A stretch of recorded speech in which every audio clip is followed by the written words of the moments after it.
بسم اللہ الرحمن الرحیم۔ حضرت سلیمان علیہ السلام اور چونٹیوں کی ملکہ کا قصہ۔ حضرت سلیمان اور چونٹیوں کی ملکہ کا قصہ حکمت، عاجزی اور تمام مخلوقات کے احترام کی داستان ہے، خواہ وہ کتنی ہی چھوٹی یا بظاہر معمولی کیوں نہ ہو۔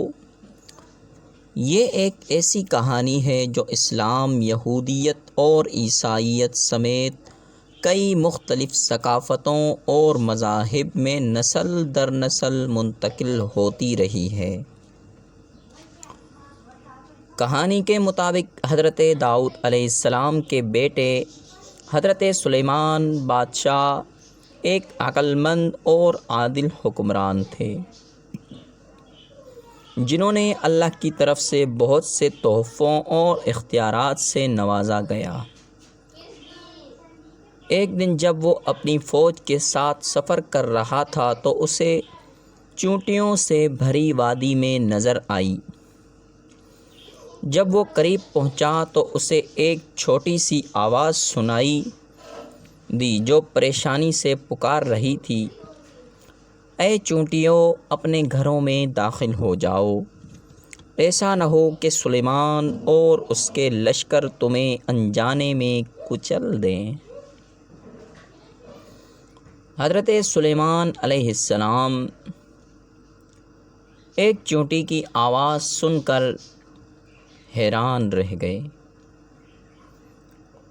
اس نے اپنی فوج کو رکنے کا حکم دیا اور تحقیقات کے لیے چونٹی کالونی کے قریب پہنچا۔ جسے ہی وہ قریب آیا، اس نے دیکھا کہ ایک چھوٹی چونٹی دوسروں کے کھڑی ہے، اپنے چھوٹے بازو اور ٹانگیں لہرا رہی ہے تاکہ اس سے وارننگ دے سکے۔ حضرت سلیمان علیہ السلام ننھے جاندار کی ذہانت اور مواصلات صلاحیتوں سے حیران ہوئے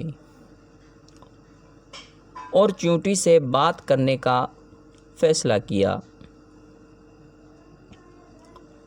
اس نے چونٹی کو سلام کیا اور پوچھا، تم کون ہو اور تمہاری کیا کہانی ہے؟ چونٹی نے جواب دیا، میں ان چونٹیوں کی ملکہ ہوں اور ہم اس وادی میں رہتے ہیں۔ ہم اپنی خوراک جمع کرنے اور اپنے گھر بنانے کے لیے بہت محنت کرتے ہیں، لیکن ہمیں ڈر ہے کہ آپ کی فوج ہمیں تباہ نہ کر دے۔ ہم چھوٹے اور کمزور ہیں اور اپنی حفاظت تلاش کریں۔ حضرت سلیمان نے شفقت سے سنا اور چونٹیوں اور ان کی وادی کو نقصان سے بچانے کا وعدہ کیا۔ اس نے اپنی فوج کو ایک مختلف راستہ اختیار کرنے کا حکم دیا اور اس نے چونٹیوں کی ملکہ کی حکمت اور عاجزی سے متاثر ہو کر اپنا سفر جاری رکھا۔ حضرت سلیمان اور چونٹیوں کی ملکہ کا قصہ ہمیں کئی سبق سکھاتا ہے۔ سب سے پہلے یہ ہمیں تمام مخلوقات کے احترام کی اہمیت کی یاد دلاتا ہے، چاہے وہ کتنی ہی چھوٹی یا بظاہر معمولی کیوں نہ ہو۔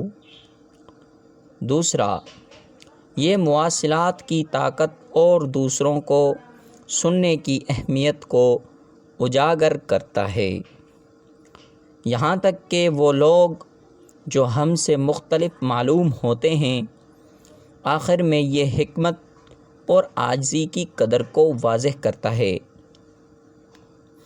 ایسی خصوصیات جو مؤثر قیادت کے لیے ضروری ہیں۔